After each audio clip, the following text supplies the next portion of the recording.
Well, hello, everyone.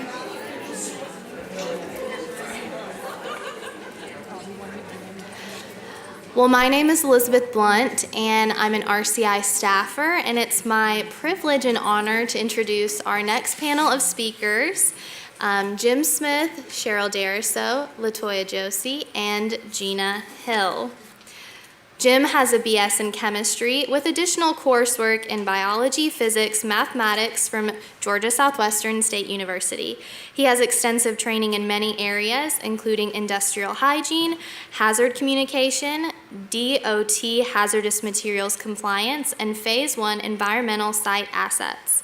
Jim has a background in safety and environmental compliance fields, including 17 years of experience with IMC, a major fertilizer and chemical corporation, and 22 years as a consultant with Safe Environs, Inc. since 1996. In addition to work, Jim has been a lifelong member of either the Methodist or Southern Baptist Church. Jim and his wife, Liddell, met while attending GSW and were married December 14th, 1975. Excuse me. Jim and Liddell have 2 grown children that have blessed them with 7 grandchildren, and you guys will see a picture of his lovely family when he speaks in a little bit. Our next speaker, Cheryl Dariso from Hellaville, Georgia, graduated from Americus High School class of 1979. She's retired and was a caregiver to her father until he passed away October 2017. She is also a caregiver to her sister who has developmental disabilities. She has had over 30 years experience working with developmental disabilities, including work with Middle Flint Behavioral Health Care. LaToya Josey, our next panelist, has always had a passion for caring with 17 years of nursing experience. She received her bachelor and master's degree from Emory University, where she graduated and had a focus on leadership and public health nursing. Her professional journey began in pediatrics, working at Children's Healthcare of Atlanta. In time, she transitioned to nursing, education, empowering the next generation of nurses. Her areas of interest in healthcare include global health nursing, mental health nursing, neuroscience, health promotion, and behavior. Community service in assisted living facilities, along with her grandmother being diagnosed with dementia in 2007, placed her into the role of caregiver. These opportunities provided firsthand experience in geriatric health and dementia care. And our last panelist, Gina Hill, is a caregiver for her husband, retired Sergeant Alan Hill, who was critically injured in Iraq. Gina has become an advocate for other families and veterans who are struggling with the invisible wounds of war. After 10 years of full-time caregiving, she has been able to return to work serving as the executive assistant and social media manager at Veterans Community Project. She has appeared on the Oprah Winfrey Show, spoke on Capitol Hill, participated in the Caregiver documentary, The Weight of Honor, which was shown yesterday. And for those who are interested and didn't get a chance to see it yesterday, we'll play the trailer after we conclude if you want to hang back. And she's also shared her story publicly across the nation. Her family received a new home from Extreme Makeover Home Edition. Gina is also the mother of 2 boys. So introducing Jim, Cheryl, LaToya, and Gina.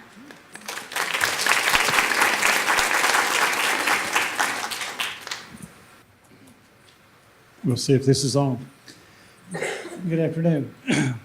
I appreciate the opportunity to be here today, and I do live locally here in Americus. I was born and raised in Plains. My dad is first cousin with Miss Carter. So a little disclaimer there. My wife was diagnosed with primary progressive multiple sclerosis shortly after the birth of our first child. We'll get into that a little bit later, but that disease takes a different approach than multiple sclerosis. It does not have the relapse and remitting.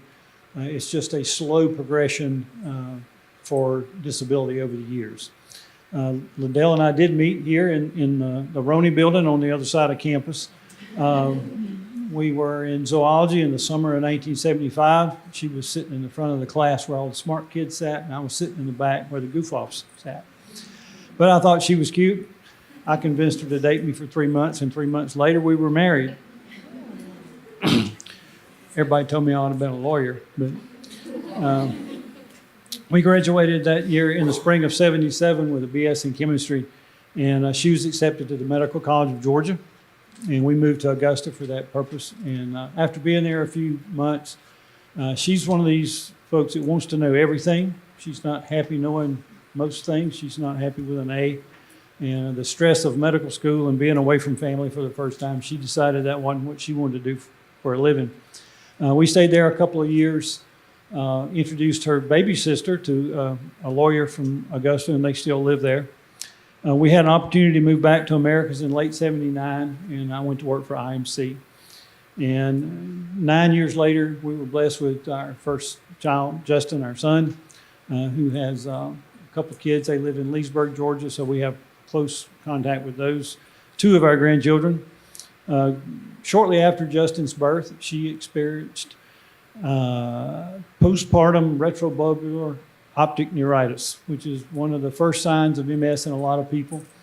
It was inconclusive as to being MS, but we were told at that time that it was a high likelihood she would be experiencing MS at some point in her life.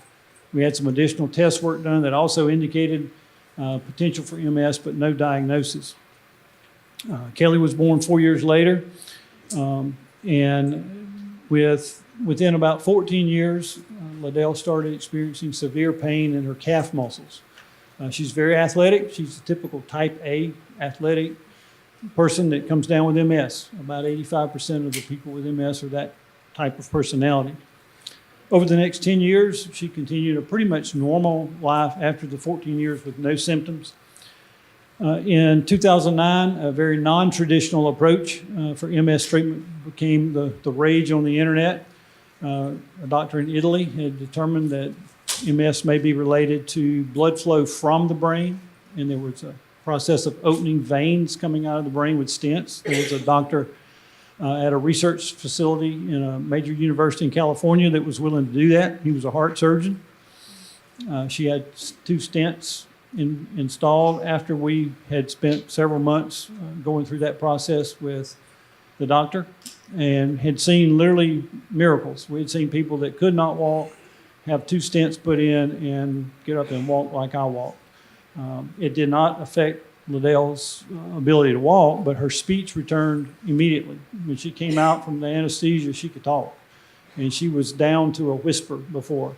Her sister called her and called the hospital and asked me, and I just put her on the phone, and I thought her sister was going to faint because it's the first time in years that we had heard her be able to talk.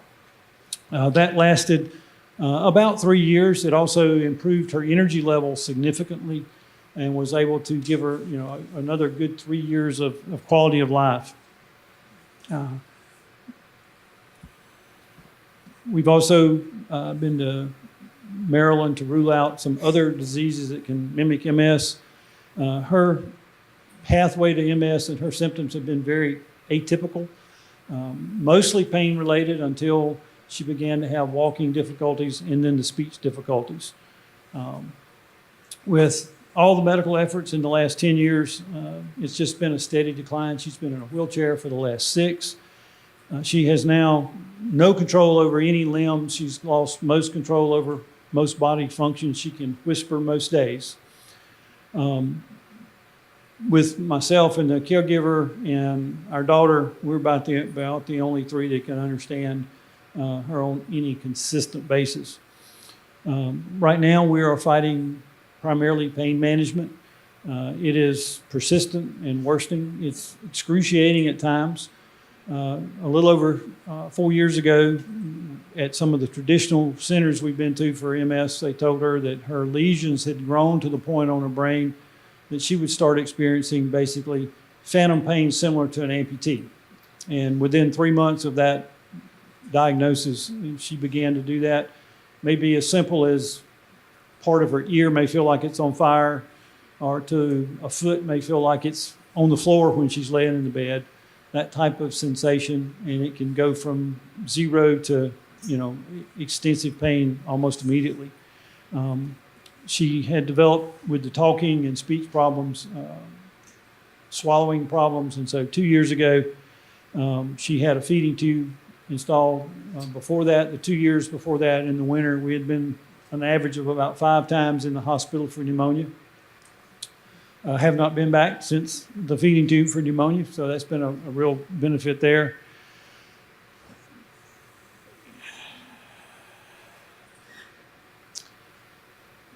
We talked a little bit about our kids and our grandkids.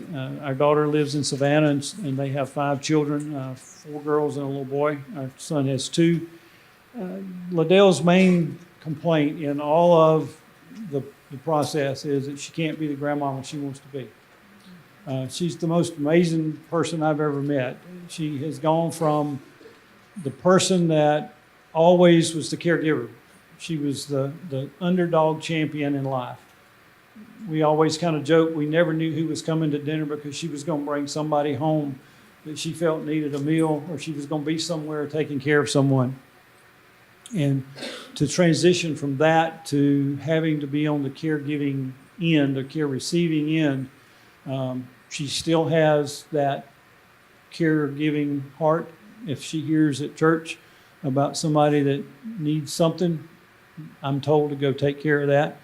Or if somebody brings her something, I'm told to write a thank you note. We had a couple come by last Sunday afternoon and brought some banana bread. And on the way out the door, they said, you do not owe me a thank you note. And I said, yes, I do. Because I still have to live with this lady. A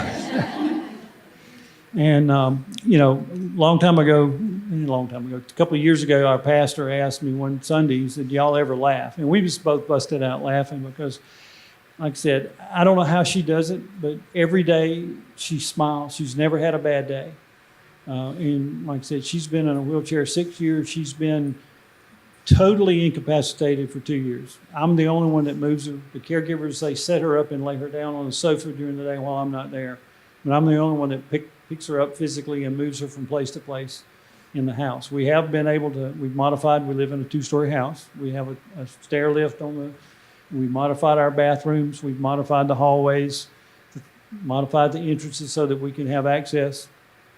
The isolation that they talked about earlier, I don't think people know how to react when it's a long-term illness. When it's a critical illness, it's easy to go into care and to express, but when it's been going on for 7 years, like Liddell's, where it's been visible for 7 years, they just wear out in the concern and the care, and you do become isolated. We're members of a large church, but we can be alone in the middle of a crowd a lot of times because people do not know what to do not know how to communicate with us. We have a deep abiding faith that God has us where He wants us. Don't understand why. Like I said, Liddell never has a bad day. I have some bad days because I have to witness what she goes through every day. And some of the things that I've learned is that the paid caregivers are the real heroes because I do what I do out of love. There's not enough money in the world to pay me to do what I do. And to the folks that take care of Liddell when I'm not there, I still work every day. I try not to travel overnight much, but I do have to do that some. Those ladies are the heroes. They care for her just like I do. They know, they see the small changes in the day-to-day activities. They know when to say something. As a matter of fact, right before I came down here, I got a text that her blood pressure's up extremely high today for no apparent reason. It just, sometimes that does that. Some days it can be extremely low for a reason. Some of the lessons we've learned, through the years and the things we've observed, I find it a privilege, not a burden, to take care of her.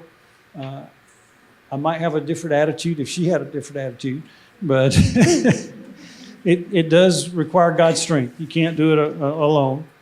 But you are often on your own. And so you have to find those ways to deal with that. I have the fortunate that Liddell still has a personality. Even though she can't communicate real well, she does have a personality. It's not like some of the other diseases that take the person away from you. Plan travel carefully. Phones are a wonderful thing. If you are a male caregiver for a female or a female caregiver for a male, and you have to stop for a bathroom break, you have to pick those carefully. You just can't go in everywhere. But there are a lot of, particularly drugstore chains, that have single stall bathrooms. You find those that have those, and you put that app on your phone, and you can tell it, take me to the closest drugstore. And it will take you to the closest restroom where you can take your loved one in and not be looked at funny. Some advice for friends and family. Doing the wrong thing is better than doing nothing. At least shows you care when you try to do the wrong thing. A lot of people don't do anything. Stop by for a short visit or a short prayer. We have a lot of people that tell us, every time I drive by your house, I'll pray for you. I call that a drive-by prayer, like a drive-by shooting, I'd rather have you stop in and pray with it. Treat the person as a whole person. Don't baby talk. Don't talk down to them. Don't come up from behind them and talk to them or pat them on the shoulder. And you heard earlier, don't ask them how they're doing. People have learned to not ask me how I'm doing because in the last year I've made my determination. I'm going to tell them how I'm doing, and they don't want to hear that. They don't really want to hear how I'm doing. A visit doesn't require a gift. The old saying that your presence is the present, that's true.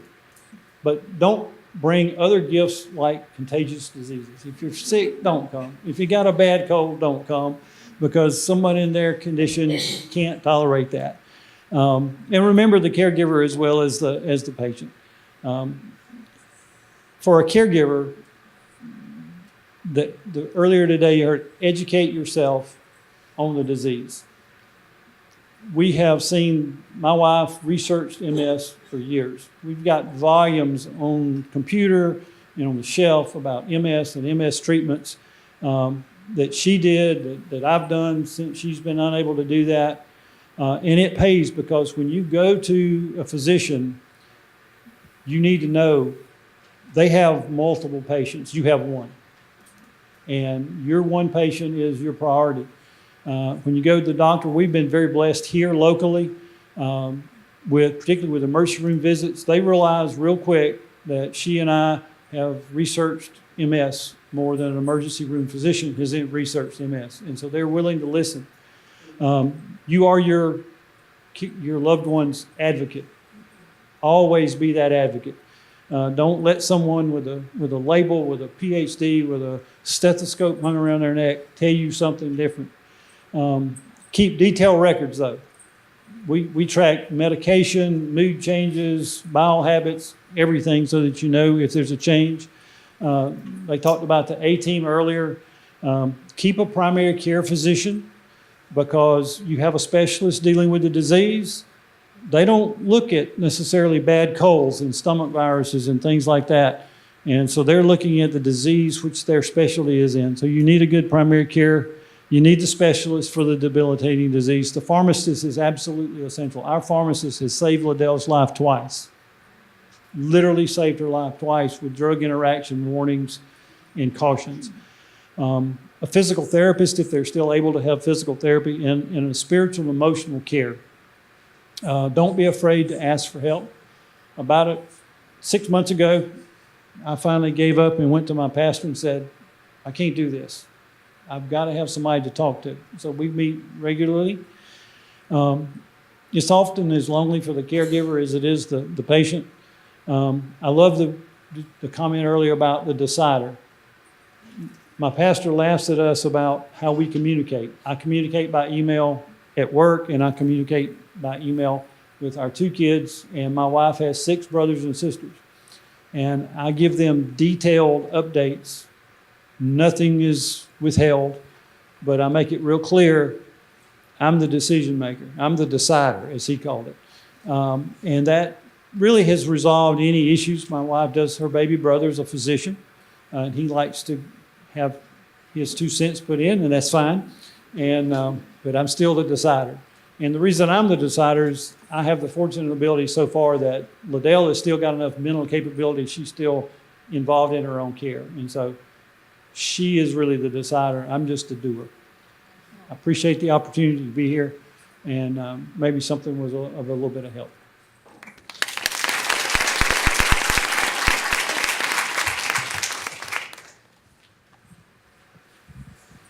Hi, I'm Cheryl Daraso. This is an honor to me. I'll get it. Because I have always, since I worked in Middle Flint, have always wanted to come to the Rosalynn Carter Institute. And I never did get the chance. So here it is. I've been retired almost 8 years, and I'm on the panel. And I feel very honored.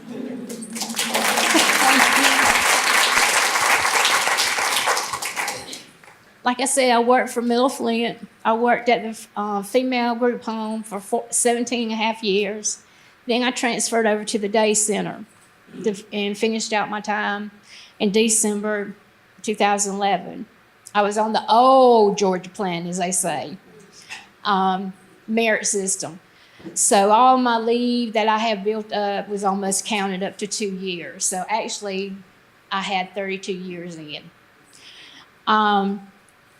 I worked with from Down syndrome to autistic to high-level clients.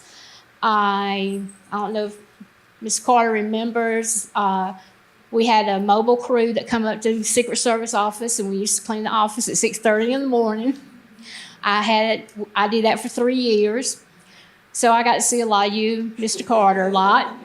One day, I was down there at the post sweeping out because the guys told me I needed to do that. So I went down there. Mr. Carter walked by. He said, "Good morning." I said, "Oh, good morning, President Carter." I mean, But anyway. But I treasure the time that I had to get all the background and learn the different stuff in developmental disability. Now they call it DD. They call it developmental disability.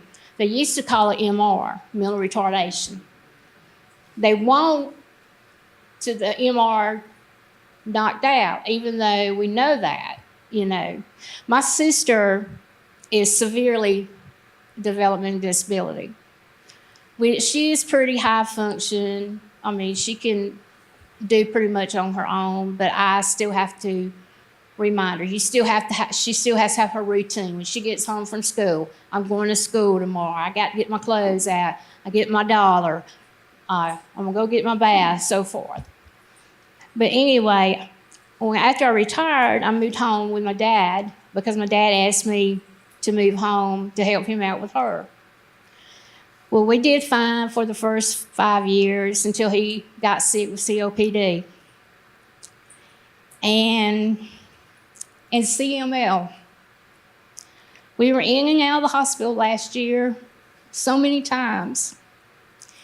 And at times, Daddy would fall, I have to call the neighbors, or I have to call 911 there in Ellenville.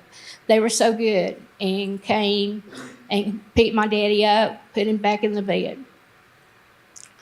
And so I have a lot for 911 in Sly County because they did that for us. And also, with my sister, her name is Debbie. I just got to say Debbie. She, if it happened at 2 or 3 o'clock in the morning, I would have to get her up. She worries. She don't understand. She don't know where are we going? Daddy for a checkup? And I'll say, yes, let's go. We got to go take Daddy to a checkup. And she didn't understand. She understood Daddy was sick. She helped out for him just as much as I did, I have to say. If I ran to town to do what errands and stuff I needed to do, she was there. And a lot of my challenges are that we live in such a rural area here. We have very less resources here. We're not like Atlanta, Columbus, or Macon. And when you get she goes to Middle Flint, and she's in the family support system. I have a cap. They have a cap of $3,000 a year for respite for her. If you average that out, that's only 2 nights a month that I get a break. And it's not that I don't love my sister. I love my sister very much. But she needs the time away from me as much as I needed time away from her. So, I don't know. I mean, we need to get behind our senators, our representatives, our congressmen with this support, because, I mean, there's more families out there that needs more respite than what I'm getting to.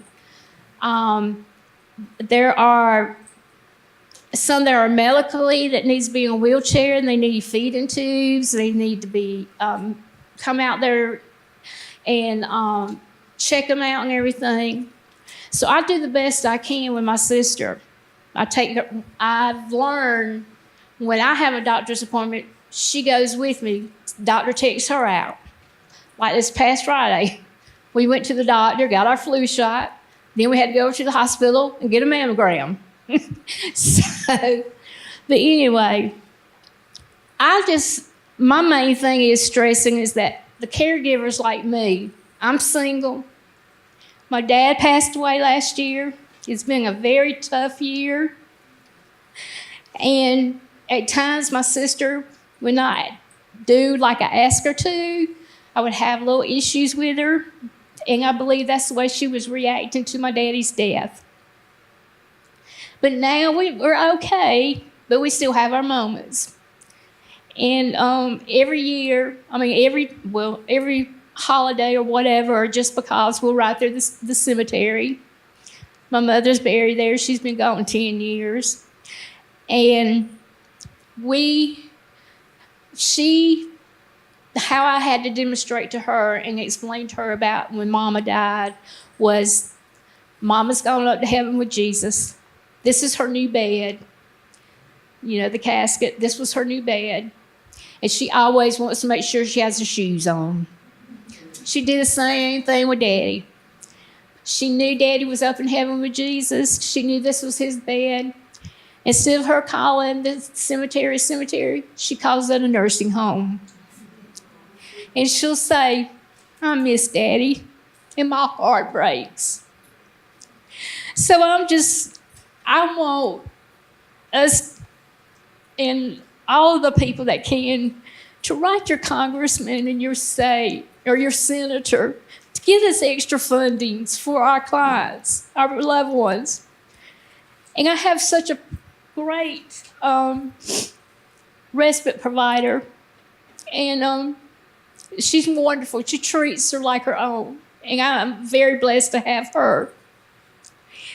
And I'm also blessed that my niece, Leslie Poole, she's like a daughter to me instead of a niece. She has been there for me and Daddy in so many ways. I'm so proud of her, of what she has accomplished and what she's going to accomplish in the rest of her life.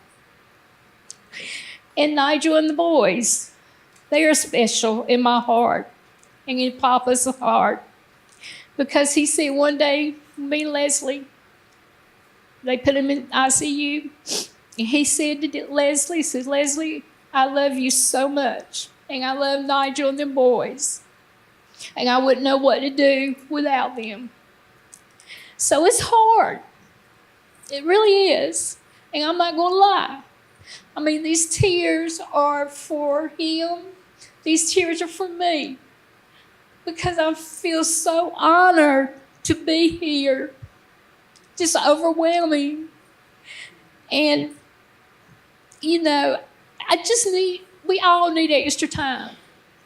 You know, like we were saying, you know, you need to take a break for yourself. And if it wasn't for my church family too, I have a great church family, and they always, at least once a week, Cheryl, you need anything? Like the storm that come through, I had limbs all in the yard. the brotherhood from the church came and got all the limbs up for me. So I am very thankful for it. But I know with the system that Debbie's in, I know they have policies and procedures, but we can go and speak and let them know that we need more time. Because they need the time, we need the time. And,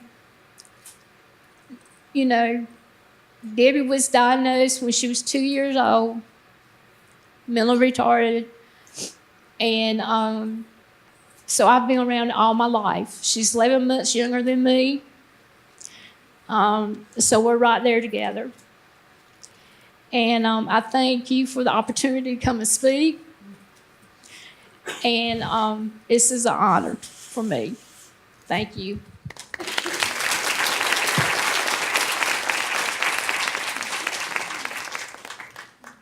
Good afternoon.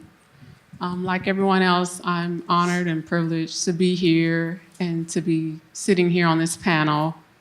I'm trying not to look at the box of tissue because you look at it, you're going to need it.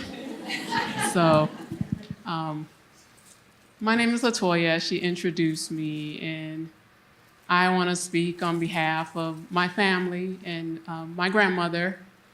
I am a nurse for all the healthcare professionals in the room who may also be caregivers. I come from a very large family, and if you think having one senior citizen with health problems and disability is a lot, imagine two of them. I had the privilege to share time on this earth with 3 great-grandparents and a great-grand-aunt. One of my great-grandmothers, her sister was alive too. They died right after each other. And I had the rare privilege of also experiencing, you know, all 4 of my grandparents. And my grandmother just passed last November. The anniversary of her death is coming around on November the 4th. So me and my loved one, we're here still going through our grief process. And it hasn't been easy, but I was delighted to come and share my story with others. Up until November the 4th, I had 3 living grandparents. So I'm down to 2 now with the loss of my grandmother. And if I call my other grandmother, she still has her own business that she works, and plus her side hobby, she bakes for the community. And if I call her at any given time, she could actually not be home because her social life is more active than mine. So I feel so ashamed, but it's the truth. We ended up taking care of my grandmother, my family and I. As I stated, we had 2 individuals. My grandfather suffered a stroke a few years back that affected his left side. And then my grandmother, she was the queen of hospitality. She took care of everyone, holidays. She helped everyone raise their children. It was nothing for her to babysit. In the summertime, we got the opportunity to go to summer camp by choice, but if not, you know, grandma's summer camp was the best at her house. And don't ask me how she did it, but I mean, breakfast, lunch, snacks in between, and if our parents worked late, we already had our baths, and we already had dinner. It's just super strength from somewhere that she did it. So when we received the news that, you know, she was suffering from dementia, it was very shocking and devastating. And you're in disbelief because you've seen this strong person all your life take care of everyone. And she also was a leader in her church organization and a great public speaker. So when they say memory loss, you know, you can't believe that. You know, you just sit there in shock and disbelief. But the time came where one family member was living with the both of them, my aunt, and you could kind of see that she needed more care, and my aunt couldn't balance the both of them, and the family couldn't balance the both of them, with one having the disability from the stroke and then the other with the dementia as the disease progressed.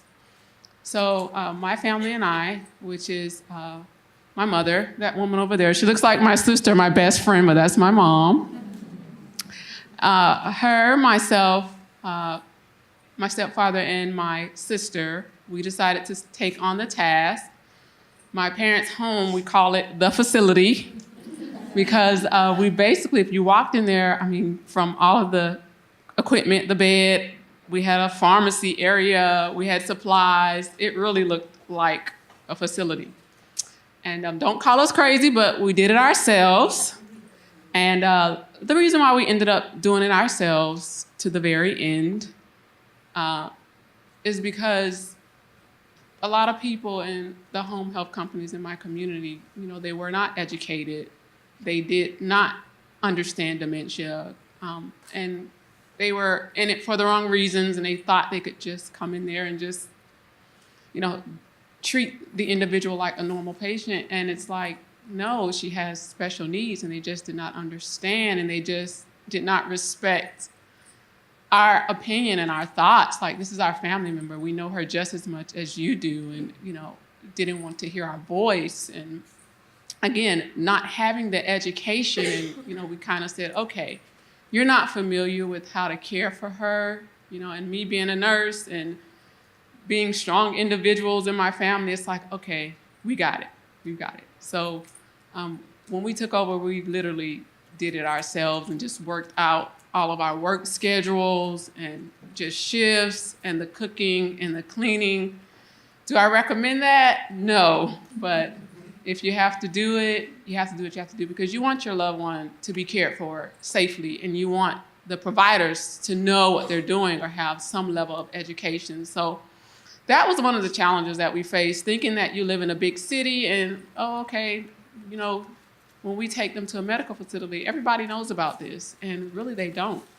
We've had a neurologist, that we took her to, that just stared at us in disbelief. And, as he stated earlier, he said, maybe this is Parkinson's. And we're like, you're giving us a whole new diagnosis. Like, we're dealing with dementia, but they can have those symptoms when it comes to tremors.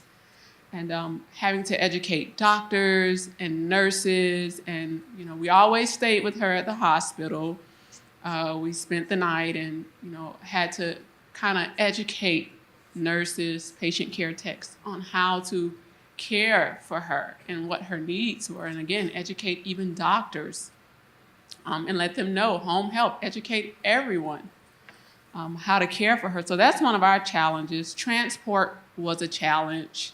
As they start to decline, trying to get them in a vehicle and get them to the doctor's office. And that's when we started to let the doctor know, like, can we possibly have home visits? So be sure to check with your doctor as your loved one gets to that point, to ask if you could, have a home visit from the physician, if, he or she could come to your home. Another challenge is the consistent loss as the disease progresses. I think a lot of people, if you're a certain age, let's say you're 70 or 80, they just tag it under, oh, this is cognitive decline. We're just going to follow our usual protocol because, hey, they're on their way out. And that's not necessarily accurate, because the earliest or the youngest person I should say I heard of with dementia was 38 years old. I have seen a 42-year-old gone within 3 years, and then an individual like my grandmother, who was diagnosed in her late 70s, lived with it for 11 years. So you could never determine who's gonna live long with this or who's gonna go quickly. So because of someone's age, you still have to care for them and take that into consideration. And so a lot of education for healthcare providers. You are consistently in positions where you're torn. A lot of late nights. You could give a bath at 3 o'clock in the morning, and then they'll go to sleep and they'll be right back up 7 or 8 o'clock needing you for breakfast. Just consistent, just around the clock. They're on a whole nother schedule. They're up partying at midnight and you're sleepy. They want to talk and laugh, and you're like, oh dear God, ready to pull your hair out. But as he said, you love them and you just don't want to give up on them. So you're always in a position where you're torn. Those periods when they stop eating and drinking and they get severely dehydrated, you have to sit there in the ER and watch everybody stick the living daylights out of them, and you're angry and frustrated and you want to scream at the top of your lungs, but you're also trying to get a IV line in them because you want them to get fluids so they can, be with you a little longer. So that was always hard to deal with. One of the things I would do over again, even as a nurse, just that end of life support is very important. No matter who you are, your degrees, what your position is in life, when you become a caregiver, you're a human and there's human emotions, and you don't need to be strong all the time. And I was strong at end of life, but I still wish I had that person there just to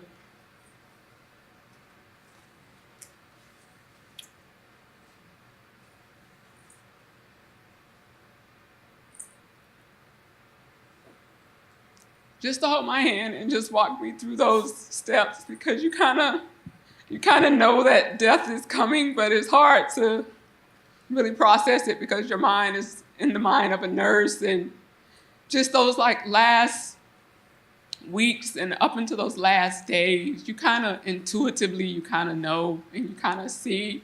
But just wishing I had someone there to just tell me to relax and just be a human at that time. So caregiver support, end of life, if I could do it all over again, that's one of the things that I would do.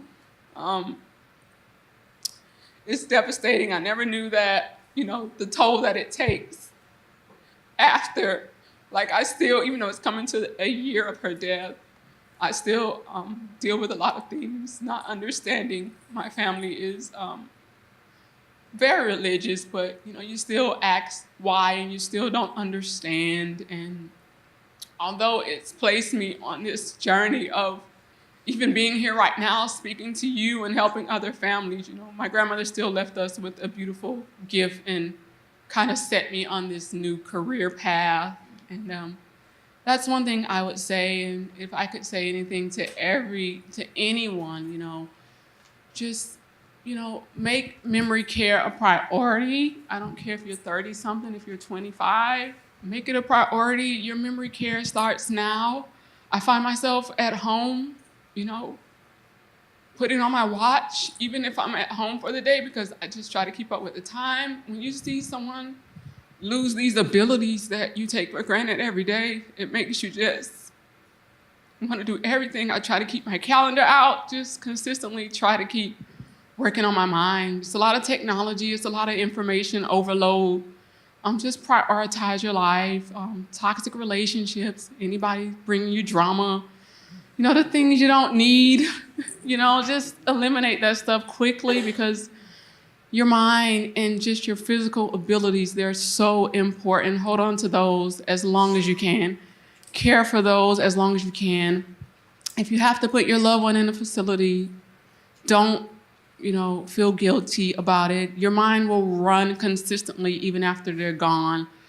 What could I have done differently? But I can tell you, after the experience and after that awesome Dealing with Dementia manual, that is like my new Bible. It's highlighted in different colors and I have all kind of notes, and I've been through it 3 times. I know it like the back of my hand.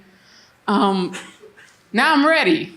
Now I can take care of a person with dementia very well, and I can help people. And like I said, this was my grandmother's gift. She's been the queen of hospitality. And this was her passing gift. She taught me hospitality, and finally here's something that, carry this on. You saw this happen with me. Now go help other people and go help other family members. And as everyone else has stated, I'm glad I could be here and share my story and encourage others. And if you have any questions about Alzheimer's or the caregiving experience, if you're doing it yourself, I'm more than welcome to speak with you and answer any questions. Thank you.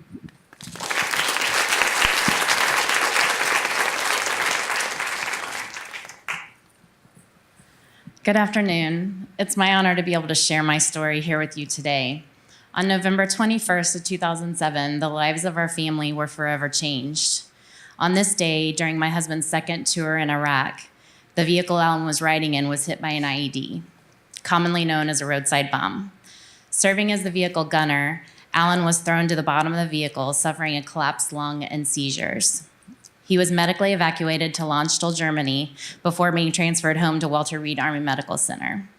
This is where I met my wounded husband, and it was there that we remained separated from our children for 4 months while Alan was treated for his injuries. During our stay at Walter Reed, glimpses of post-traumatic stress disorder began to manifest with dissociative episodes that continued to increase in frequency and severity. These episodes left Alan with no memory of his dissociations and were often quite dangerous.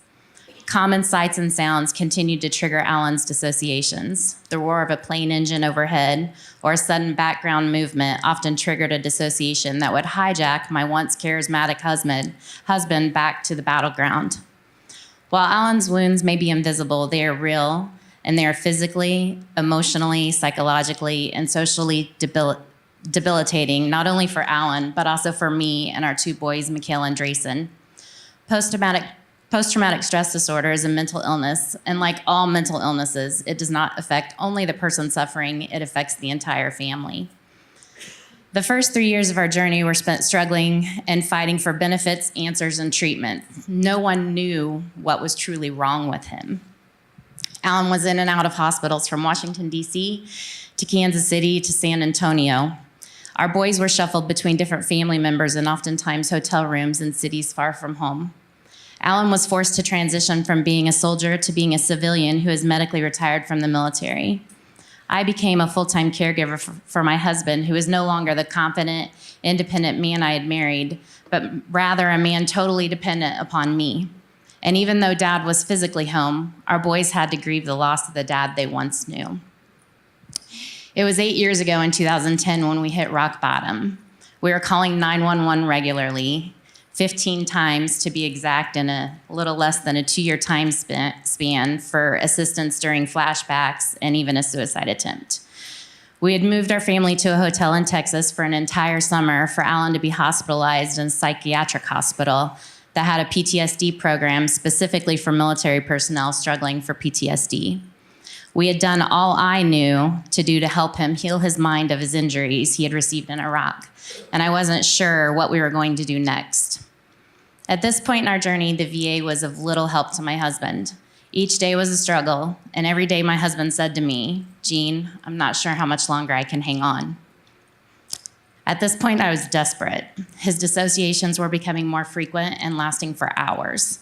The only way to get him out of these episodes was to get him to the hospital for injectable medications. Each of these episodes were followed by severe migraines that would often last several days. The cycle just kept repeating. I knew it was becoming dangerous for him to live at home with us, and that he was quickly getting to a point that I was not able to care for him safely. TRICARE wouldn't pay for PTSD treatment because it was the VA's job. The VA wouldn't take him because they said he wasn't stable enough for their program. That's when I remembered a nonprofit program I had checked into once before in California. I immediately called the number and was able to make full arrangements for him to enter the program within 3 weeks. I knew if I could just get us through those 3 weeks, we might finally get to be able to get the help that we all needed. Of course, I was also going to have to wrap my head around flying my husband to California and handing him off to complete strangers, as we had been together, physically together, 24/7 for the previous 3 years, and I might have a little bit of control issues. And California was a long way away from my home in Kansas. So I wasn't sure if we would make it through those 3 weeks, and we almost didn't. Alan and I had flights early Monday morning into Sacramento. Around 4 a.m. on Sunday, before our flight, I woke up to my bedroom door closing. It was not odd for Alan to roam the house at night, checking all the windows and the doors for security, but for some reason that night, I had to get up and check on him. I remember opening my door as quietly as I could and peeking out. The hall light had been turned on, and I could see my husband walking down the hall away from me. From his posture, I could tell he was in the middle of a dissociative episode. Then I noticed he was holding what I thought was a large knife. Instead, it was a bayonet that I didn't even know he owned. I quietly closed my bedroom door and tried to figure out what to do. I then heard the front door open and close, and I ran out to see my husband leaving our house, still carrying the bayonet. At that point, I knew I had to call 911. I explained the situation, which by now they knew us all by name and they knew our story. I asked them to respond with no lights and no sirens.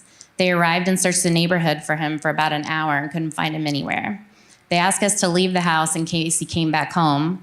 They didn't want a hostage situation to develop. And so we had to pack up everyone and get them in the car and try to leave. Well, as we were leaving, we saw him walking through the field across the street from our house. So we all were rushed back into the house, where I had to force our son, Mikhail, away from the windows just in case the worst happened. Alan was still in and out of the dissociation, but was able to respond to the police, and he dropped the bayonet. I then sent Frankie, his service dog, out to him, which helped bring him back from the battlefield in his mind to the present. There were no arrests or injuries. The ambulance was called, and we took him to the ER, where they gave him medications and also prescribed some quick-acting medications for me to use on the flight if needed. Thankfully, we were able to get on the flight and get him to California without further incidents. He then spent the next 11 months there getting treatment and working through all of the horrors of war that had haunted him for so long. While Alan was away, the boys and I all went through counseling as well. Our oldest son, Mikhail, had witnessed the night with the knife, while our youngest son had thankfully been spending the night at my mom's. So all three of us had been living with this fear since the night of his injury. First, it was the fear of the injury, and later, the fear of the unknown. We never knew where there would be a trigger or how severe the dissociation would be. Our youngest son, Drayson, was terrified of losing both of his parents and spent many hours in therapy learning to deal with that anxiety. Next month, we'll celebrate Alan's 11th Alive Day, which is also the day I was thrown into this world of caregiving. However, I'm excited to say, while there have been so many struggles, we have learned to thrive in this new normal and share a story of hope. My personal journey through all of this has been one of many ups and downs. However, I'd not be where I am today had I not learned early on to lean on the support system and to ask for help when I needed it. Initially, I felt like no one would understand what I was going through, so I kept everything to myself. I've heard the isolation thing come up several times today, and that was a true thing for us. I think it is for all of us. Thankfully, I figured out pretty quickly that I wasn't alone and that I had great support around if only I would reach out. Oftentimes, not only did this help me, but it also helped the others around me connect with my family and open doors where I could join others in similar situations, and even help me to become an advocate for other wounded warrior families. Another major struggle I've faced as a caregiver is managing that fine of helping versus enabling. The first time someone suggested that I may be enabling my husband to stay sick really offended me. That's a nice way to put it. I had not ever heard anything about a caregiver enabling the person they were caring for, but I also didn't know very much about caregiving. And in my defense, the person telling me did not say it in a very supportive manner and also didn't have a very good relationship with me. So that kind of helped with that. But it took me a while to let go of my anger about it. But once I did and honestly took a look at that truth that could have been there, it helped us a lot. When Alan first came home and for several years after, he required complete care. While he was physically able, he couldn't even walk down our short driveway to check the mail alone. However, there was a lot he could do on his own that I was just doing for him because it was just easier. So once I started genuinely assessing this line regularly, things did change. It's something that I still think about today and try to make adjustments to our routine to make sure that he is doing all he can independently and I'm only supporting him as needed. As a caregiver to a spouse, intimacy is a big struggle that sneaks in. It's really difficult to be a full-time caregiver as well as still be a wife, and to separate these roles is needed. So many times, as a caregiver to a spouse, we tend to slip into that mom or dad role instead of just a caregiver. So often I felt more like my husband's mom than his wife, which greatly affected our intimacy. If this is something that's affecting you or someone you know, please don't be afraid to seek outside help for dealing with this. And sometimes that is what it takes. That's sometimes something that can't be fixed on your own. And it's such an important part of marriage, so you need to really cherish that and protect it. I want to close by reminding you that our story is a story of hope.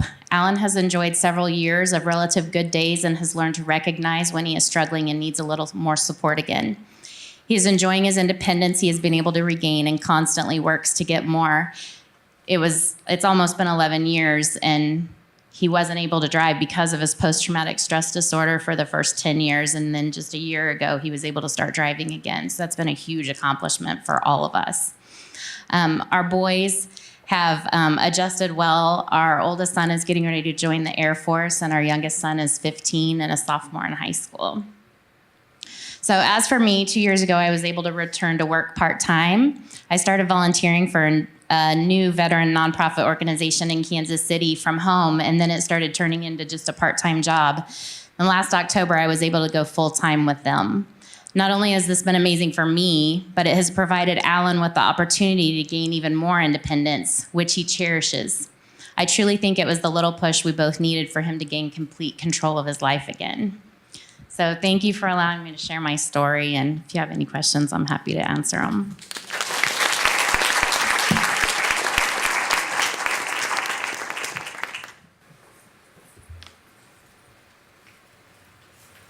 Okay, well, as we collect questions here, I hope that all of the caregivers in the room can see that you're not alone, and all the professionals in the room can see how important your work is. So important to support these caregivers. Also, just a reminder, there was a question earlier, will the slides be available from our speakers? Yes, we have a sign-up sheet on the registration table if you'd like some slides from today's presentations. As well, for anybody that didn't get to join us for the Weight of Honor yesterday, if you can hang back after closing, we'd be happy to show you the trailer. I'll also pass around a sign-up sheet if you want to be included on the email list. So, do we have any questions here? Any questions? Okay. Well, thank you guys, and I'll invite Dr. Olsen back up for finishing remarks.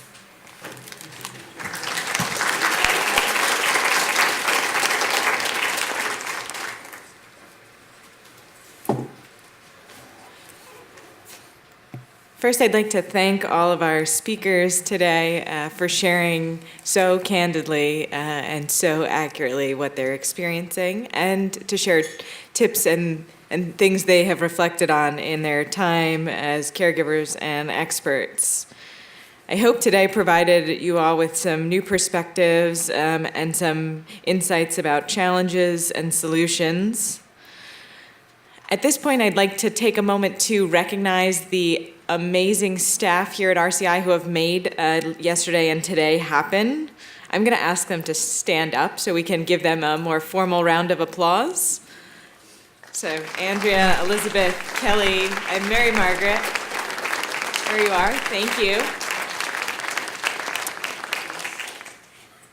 And I'm going to share some brief news, and our panelists are going to experience me from behind, and sorry about that. I'd like to share that we are very excited about a program of ours, Operation Family Caregiver. Some of the coaches and people who have experienced the program are here today. The program cares for service members and veteran caregivers and their whole family dealing with visible and invisible injuries. Because the transition and reintegration is so difficult for the whole family, this program offers spouses or parents or battle buddies the tools they need to care for themselves so they are better able to take care of their loved ones. Since the program began serving clients in 2013, we've helped nearly 850 families and are active in 8 states. Today, I'm excited to announce a critical partnership that RCI has been working to develop with the U.S. Department of Veterans Affairs Caregiver Support Program. Thanks to the generous support from the Bristol Myers Squibb Foundation, we'll be launching Operation Family Caregiver in 3 new locations in 2019 at VA facilities in Tucson, Arizona, Temple, Texas, and Fayetteville, North Carolina. It's a huge leap for the program to be located at the VA, where we'll have a more direct connection to caregivers who are often involved with their loved one's treatment plan and experience there. This will make it easier for people to participate in the program, and we hope it will help us to reach many more families. Operation Family Caregiver is changing lives. I think we have some people here who can tell you firsthand stories about that. It leads to caregivers being less depressed and more satisfied with their lives, having fewer health complaints. And those who are parents report that their children have less anxiety. We're strengthening families through this program.